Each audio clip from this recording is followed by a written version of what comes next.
Je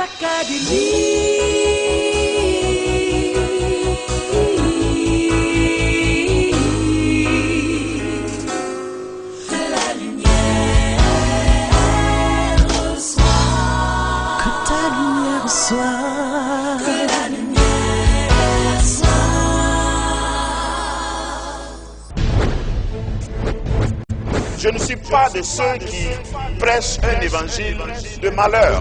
Je ne suis pas en train de vous dire que toute la vie chrétienne se résume en pressoir. Et tu vas souffrir. Plus tu souffres, plus tu es chrétien. Non. Il y a quelque chose en toi que les gens ne vont pas découvrir. Tant que tu ne passes pas par l'église où tu vas être seul, où tu vas être sur ton lit, tu pleures et les larmes coulent sans que ta voix ne sorte. Je conviens que la plupart des chrétiens visent la couronne. On veut être victorieux. On veut régner avec Christ.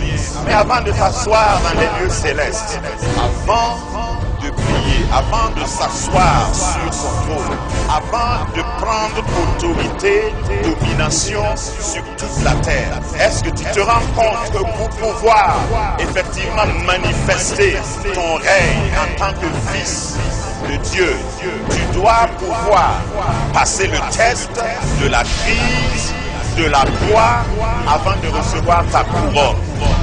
C'est ça la manifestation des fils de Dieu.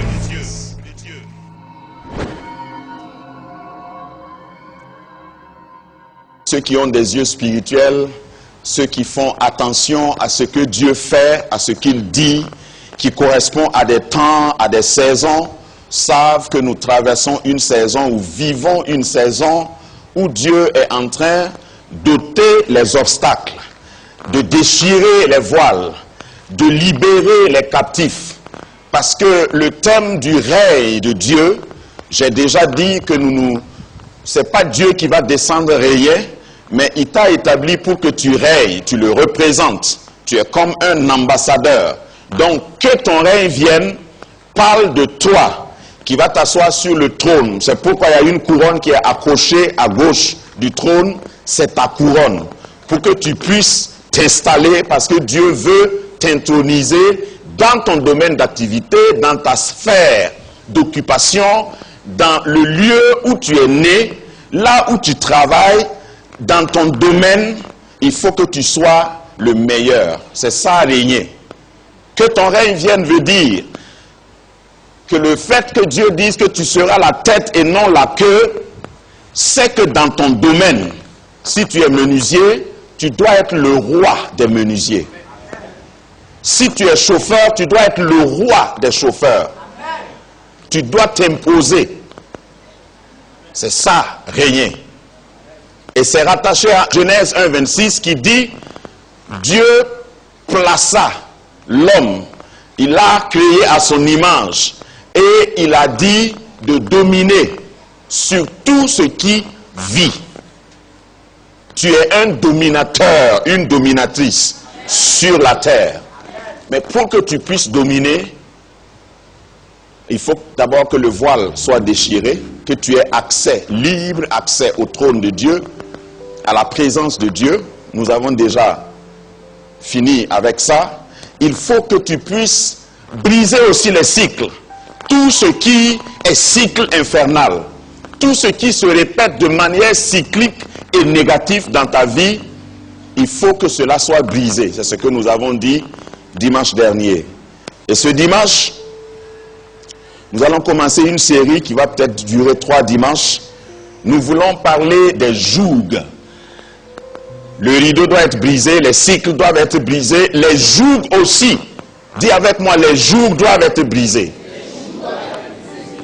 Un joug, c'est ce qui vient sur toi comme un poids et qui te conditionne à fonctionner d'une certaine manière, à marcher d'une certaine manière, pas selon ta volonté, mais selon celui qui t'a mis le joug dessus et qui te tire.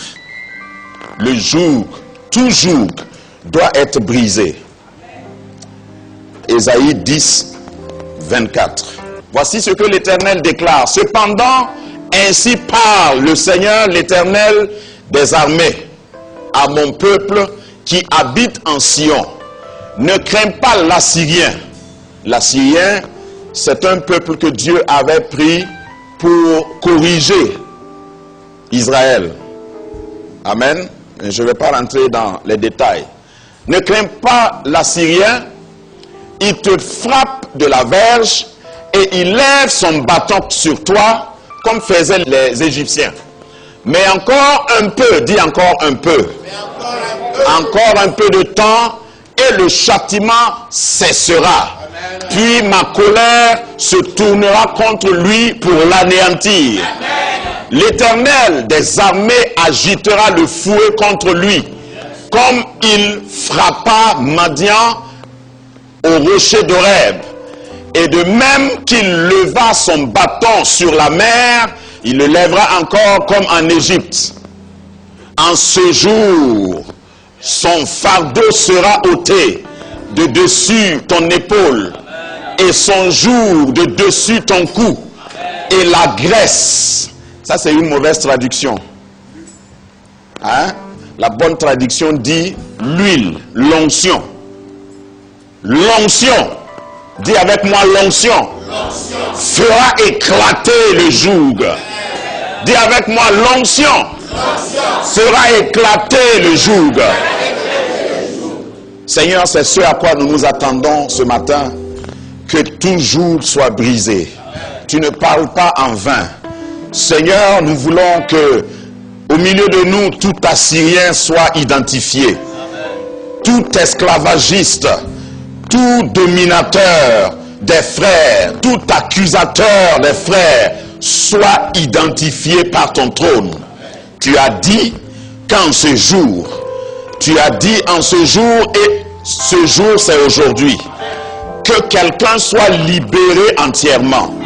Libéré du joug de la servitude, du joug de la religiosité, du joug de l'esclavage, du joug de la pauvreté, du joug des malédictions ancestrales.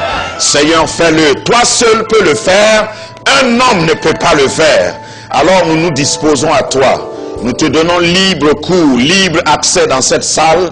Parle-nous librement. Ton peuple que nous sommes, nous écoutons. Au nom de Jésus, et ceux qui aiment le Seigneur disent Amen. Reprenez vos places. Merci. En principe, si je ne prêchais même pas, je crois que quelqu'un a reçu son message.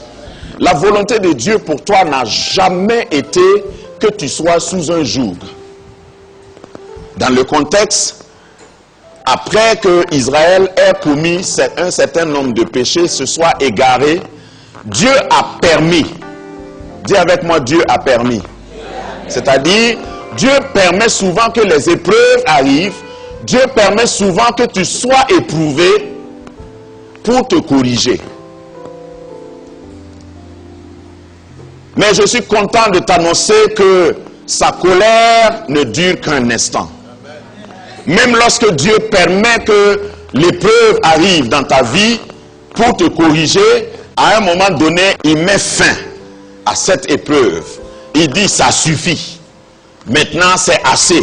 C'est moi qui t'avais autorisé, Assyrien, pour que tu puisses oppresser mon peuple, mais c'est fini. Ça suffit maintenant. C'est ça le comportement d'un bon père. Un père qui châtie ceux qu'il aime et qui les recueille immédiatement après pour qu'ils soient en paix, pour leur dire, c'est fini. Pendant un temps, je me suis mis en colère contre toi, mais il y a une alliance entre toi et moi. Donc, je ne peux pas te rejeter à toujours. Sous le son de ma voix, à ce niveau de l'introduction, si tu penses que Dieu est en train de te faire passer par un châtiment, même à cause d'un péché que tu as commis, il faut savoir qu'il y a une limite.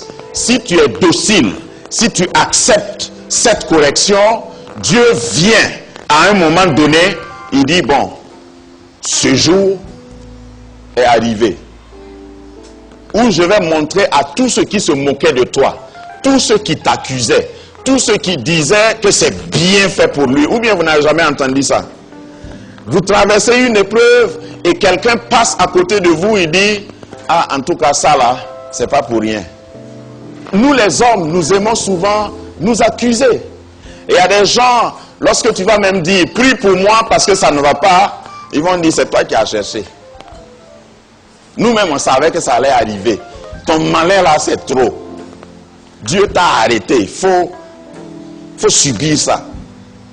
Mais Dieu, le Dieu que j'annonce et je prêche avec zèle n'est pas comme ça. Même dans le cas de Job, et j'aime toujours préciser que Job a souffert seulement 9 mois, parce que beaucoup de chrétiens, quand ils lisent le récit de Job, ils croient que Job a souffert pendant des années. Dieu l'a puni. Dieu a autorisé le diable à prendre tout. C'est des années. C'est juste le temps d'une grossesse. Dis à ton voisin, je vais accoucher bientôt. 9 mois. Et après 9 mois, Dieu a dit au même diable à qui il a autorisé, parce que c'est aussi une révélation, et l'histoire de Job te montre simplement que même si le diable a un four, Dieu a placé dans son four là un thermostat. S'il met le feu, Dieu diminue la température. Il met le feu, Dieu diminue la température. Il met le feu. C'est comme ça que moi j'imagine. Il veut te brûler. Et il oublie que derrière le four qu'il a construit pour te brûler là, Dieu a mis un thermostat. Ça ne va pas dépasser le degré normal. Tu vas vivre. C'est pourquoi Daniel est entré dans la fournaise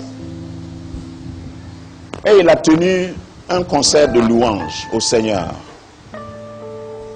Il a tellement chanté, ça c'est mon imagination, il a tellement bien chanté que Jésus lui-même est rentré dans la fournaise, marché avec eux, lui et ses compagnons, dans le four, chauffé 7 fois. Aucun four n'aura raison sur toi. Aucun Assyrien n'aura raison sur toi. Aucune crise financière n'aura raison sur toi. Aucune maladie n'aura raison sur toi. Même aucun péché n'aura raison sur toi si tu reviens vers le Seigneur l'Éternel. Parce qu'il est celui qui dit, sa miséricorde dure à toujours. Ses compassions ne sont pas à leur terme. Elles se renouvellent chaque matin. Que quelqu'un me dise Amen. Alors ce matin, je ne suis pas ici là pour t'annoncer que si tu es sous un joug, parce qu'il y a des jours, on va bientôt les voir, et aujourd'hui je vais parler des jours d'héritage ou des jours ancestraux. Un joug c'est quoi? Commençons d'abord par les vraies définitions. Un joug c'est un attelage. Généralement on le met autour du cou de 2 bêtes et on les attelle ensemble. Joug vient de zygos en grec, qui parle de quelque chose qui a été utilisé pour soumettre, pour obliger, par exemple, 2 bêtes que tu ne pouvais pas soumettre à un rythme donné pour qu'ils fassent ce que tu veux. Et dans notre région, dans le Sahel, dans cette partie de l'Afrique, nous savons ce que c'est qu'un joug. Nous les voyons, peut-être nous ne les appelons pas comme ça, mais c'est l'attelage que vous voyez dans cette image qui oblige, par exemple, 2 bœufs à travailler ensemble. Ils sont commandés. Dans le sens métaphorique, cela parle de l'esclavage. L'esclavage. On soumet quelqu'un. Il y a des gens qu'on soumet à de l'esclavage. Et le diable soumet des gens à de l'esclavage. Des familles entières à de l'esclavage. Le joug a été utilisé dans la traite négrière, par exemple, pour atteler, pour mettre un groupe de personnes qui, quelquefois, ceux qu'on soumet au joug, c'est des gens qui étaient capables physiquement de renverser leurs oppresseurs. Donc, quand on venait prendre les esclaves, selon l'histoire, on regardait parce qu'on recrutait parmi les plus robustes. Et à un moment donné, si on voit que leur capacité physique dépassait l'oppresseur, on leur mettait un joug au cou, ensemble, pour les obliger à aller là où l'oppresseur veut qu'ils aillent. Mais sous le son de ma voix, tous ceux qui veulent t'oppresser ont été déjà repérés par ce message et par cette lecture que nous avons faite. Et Dieu déclare que c'est lui-même qui va briser le joug qu'ils ont mis sur toi. Il y a des gens qui t'ont conditionné. Il y a des situations qui t'ont conditionné. C'est comme tu portes un joug. Tu n'es pas libre de tes actes, de tes mouvements, mais Dieu vient pour mettre fin à cet esclavage. Grâce Académie, une vision, une plateforme, un cadre d'expression et d'épanouissement pour tout l'homme. Une ambassade du royaume de Dieu, un peuple d'adorateurs, un centre multiracial, une église sans cloison avec pour seule passion vivre la réalité de l'évangile de Jésus-Christ. Grâce Académie, une voix prophétique et une vision pour sa génération. Situé à Ouagadougou, à 700 mètres de l'ambassade des États-Unis, côté Est. Grâce Académie.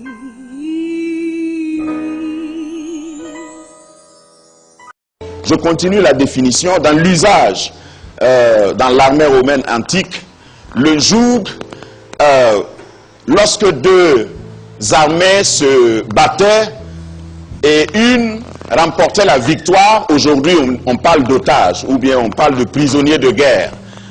À l'époque, pour montrer l'armée qui a remporté la victoire, pour montrer sa supériorité, plantait deux piquets et mettait au-dessus des deux piquets une glaive ou une lance. Et il disait à tous les chefs de l'armée défaite de passer sous ce glaive-là. Ça aussi c'était appelé joug. Donc les généraux de l'armée qu'ils ont vaincu viennent et ils se courent pour passer. Et les autres sont là en face en train de se moquer. On les a eus pour qu'ils reconnaissent qu'ils se soumettent. Voilà l'usage qu'on en faisait dans l'Antiquité, dans l'armée romaine. C'est pour une meilleure compréhension de tout ce qui va suivre. Amen. Dans Ésaïe 22, 25, Ésaïe 22, verset 25, la Bible dit en ce jour, dit l'Éternel des armées. Quand on dit en ce jour-là, si tu n'as pas la foi, tu crois que c'est une prophétie qui va arriver. Mais pour nous autres, dis pour nous autres, c'est aujourd'hui. Chaque fois que tu vois en ce jour-là, ce jour c'est aujourd'hui, il dit en ce jour, dit l'Éternel des armées, le clou enfoncé dans le lieu sûr sera enlevé. Il sera abattu et tombera. Et le fardeau qui était sur lui sera détruit, car l'Éternel a parlé. C'est de ça, c'est cette image-là qui dépeint la pratique dans l'armée romaine. On dit, le clou enfoncé dans le lieu sûr sera enlevé. Ça parle aussi des bornes. Ce passage parle aussi de bornes limitatrices. Il y a des gens qui t'ont borné. Ils ont dit, toi là, tu ne sors pas de ce cercle. Pour qui tu te prends? Comment toi tu oses venir construire dans notre quartier? Ici, c'est le quartier des vrais mogos. Va là-bas au non loti. C'est un clou. C'est une borne. On veut te limiter. Mais dis à quelqu'un à côté de toi pour qu'il l'entende. Dis-le à haute voix. Je suis instoppable. Parce que quand tu as Dieu avec toi, là où on ne t'attend pas, tu vas arriver. Vendredi, pour ceux qui étaient là, j'ai parlé de ce que Dieu a dit dans Deutéronome 28. Il a dit, j'ordonnerai à la, quoi? À la bénédiction de te suivre. Regarde, la foi ne consiste pas à attendre la bénédiction avant de bouger. Tu commences à marcher et puis les gens disent, tu vas où? Et puis tu dis, je vais là où je vais. Hey, c'est dangereux là-bas. Tu dis non, la bénédiction me suit. Donc ton bureau, ton poste là, c'est pas parce que le poste est juteux que toi tu seras béni. C'est parce que toi tu seras là-bas que le poste sera juteux. Ce n'est pas parce que le quartier là est béni que toi tu seras béni. C'est parce que toi tu es là-bas que le quartier devient béni. tous les moutons, les chèvres, je sais pas, citez-moi tous les animaux qui étaient dans l'âge de Noé là. Ils ont été bénis. À cause de qui? Regarde, à cause de toi. Même si tu élèves des poulets, les poulets là sont bénis. Il y en a qui ne sont pas aussi radicaux que moi. La Bible me dit, Psaume 1, tout ce qu'il fait, lui réussit, y compris l'élevage. Commence à prier pour tes chèvres, tes moutons. Et c'est moi qui te dis, je te le dis littéralement. Tu le vois, il veut mourir, tu dis, hé, toi là, tu ne peux pas mourir. Et puis tu vas voir. Dieu ordonnera à la bénédiction de te suivre. Et le psaume 23, David dit à la fin du psaume 23, oui. Je peux presque l'entendre. Je crois qu'il a changé sa voix quand il est arrivé à la fin du psaume 23. Il dit oui, parce que c'est de l'assurance. Le bonheur et la grâce m'accompagneront. Ce sont mes épaulettes. Le bonheur. Fais comme ça. Le bonheur et la grâce. C'est ça tes grades. Donc quand tu arrives quelque part, tu t'arrêtes et puis on reconnaît tes grades par tes épaulettes. J'étais en train de marcher et puis Dieu dit, hey, bénédiction, suivez le monsieur là. Donc, c'est pas de ma faute, ouais. Si je gagne, c'est pas de ma faute. Si tu vois que je ne peux pas perdre malgré les difficultés, c'est pas de ma faute. Tu veux que si c'était toi, tu vas faire comment? Tu marches et puis Dieu dit ordonne. On n'a pas dit demande.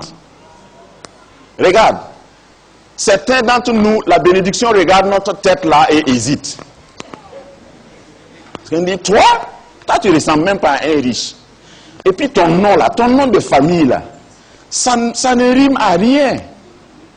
Donc toi aussi tu peux, et puis là, Dieu dit de son trône, hey, bénédiction, suivez-le, suivez-la.